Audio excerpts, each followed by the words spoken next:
Buenas tardes, estimados alumnos del curso de Derecho Constitucional. Bien, como parte de lo que es la retroalimentación de la autoevaluación, voy a proceder a realizar algunas conclusiones sobre los temas que hemos tratado en la semana. Una de ellas está referida a lo que es el derecho constitucional y en síntesis podemos decir que el derecho constitucional estudia en términos generales la organización, el funcionamiento del Estado, es decir, su estructura jurídica, los órganos del poder público, sus funciones y atribuciones en sus aspectos principales, el establecimiento de las bases de la estructura política, los derechos y libertades de que son titulares los asociados, ya sea individual o colectivamente frente al Estado, y la manera de garantizar por su parte de este. Comprende también dentro de su campo de estudio el análisis de lo que es la teoría del Estado, la teoría de la Constitución, así como el examen de las instituciones políticas. Bien, entonces este es un primer concepto que lo tenemos que tener en cuenta. ¿Listo? Muy bien, vamos a pasar ahora a decir también que el derecho constitucional es la parte general y fundamental del derecho público. Es el tronco del cual van a derivar las distintas ramas, ¿no?, en sus diversas especialidades.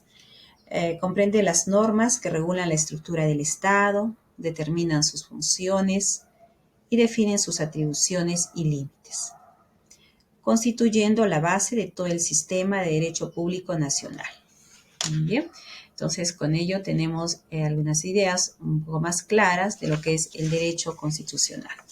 Bien, también hemos tratado en la clase lo referido a lo que es el Estado de Derecho. Y cuando nos referíamos al Estado de Derecho, esta expresión va a aludir a aquella forma de convivencia política dentro de la cual el poder estatal se encuentra sometido a un sistema de normas jurídicas, es decir, denota al Estado sometimiento y regulado por el derecho. Muy bien, ¿qué más tenemos? Que la noción del Estado de Derecho encuentra su génesis en las bases del liberalismo político y sus primeras manifestaciones concretas se van a dar durante el auge de las revoluciones inglesa y francesa respectivamente. Entre las primeras nociones de lo que es el Estado de Derecho comprende las siguientes, ¿no? Una está en cuanto a la renuncia de toda idea u objetivo transpersonal del Estado. Es decir, el cuerpo político no era una creación divina, ni comprendía en forma alguna un orden sacro. Más bien, hacía referencia a una comunidad al servicio de intereses común mediante la creación y sometimiento a un orden político. Luego tenemos que los objetivos y tareas del Estado estaban dirigidos a afirmar la libertad, la igualdad, la propiedad, la seguridad y el desarrollo individual. Y finalmente lo relacionado que la organización del Estado y la regulación de su actividad se establecía conforme a los principios racionales. El Estado de Derecho no es sino la vigencia real y efectiva del derecho en la sociedad, en donde las conductas, tanto públicas como privadas, se someten a la norma jurídica.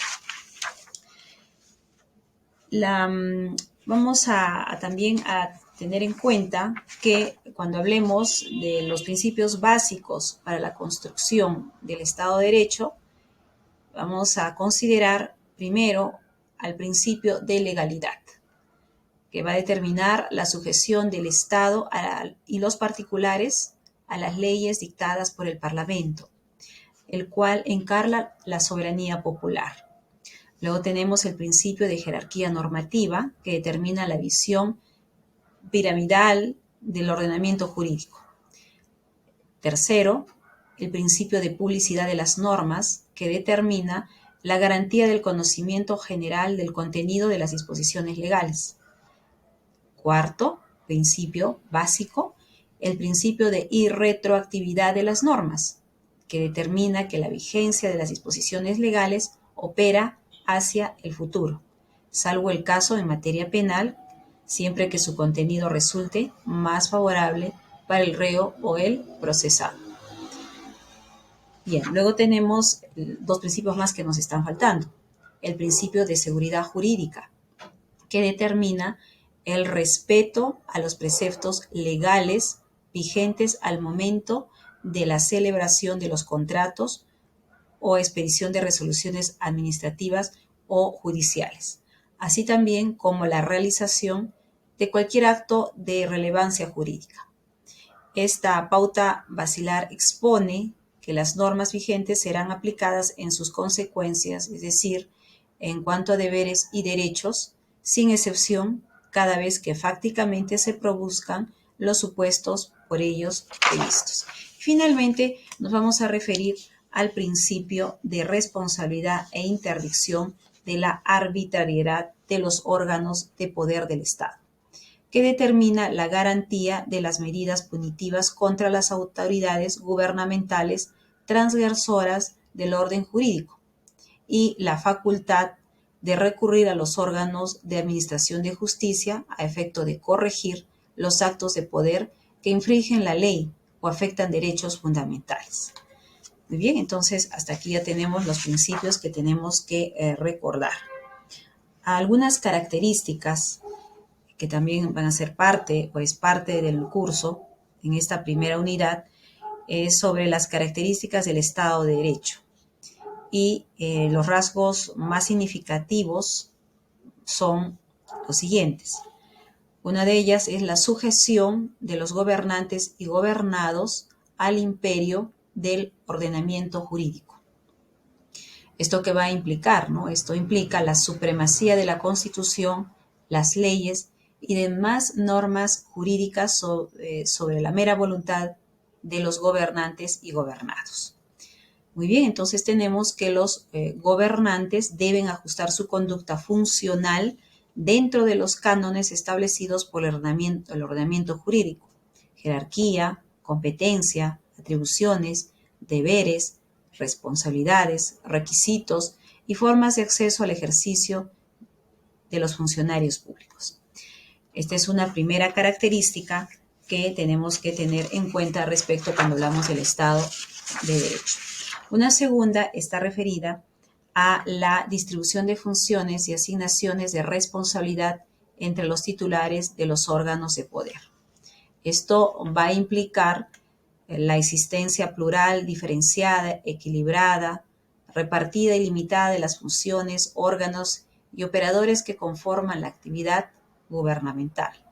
Esto contribuye a evitar la personalización y concentración del poder en un solo operador o agente político, a mejorar la eficacia y eficiencia de la actividad gubernamental, a cautelar la moral estatal y a castigar la irresponsabilidad, la negligencia y el dolo en el ejercicio de la función pública. Bien, y finalmente, para terminar, voy a referirme